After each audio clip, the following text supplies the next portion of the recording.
আসসালামু আলাইকুম। শুভ সকাল। কেমন আছেন সবাই? এটা হচ্ছে আমার বাসা। আমার রুম থেকে পশ্চিমের দৃশ্যটা এরকম মনোরম। আজকে সকালবেলা ঘুম থেকে উঠে দেখি বৃষ্টি জল। নাম দিলাম মিষ্টির সকাল।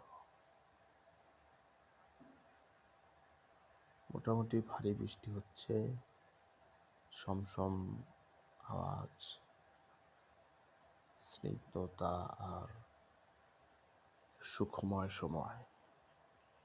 আল্লাহর কি অপরূপ সৃষ্টি।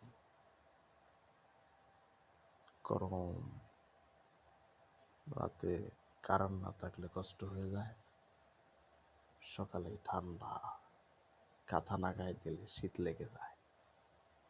আলহামদুলিল্লাহ, আলহামদুলিল্লাহ।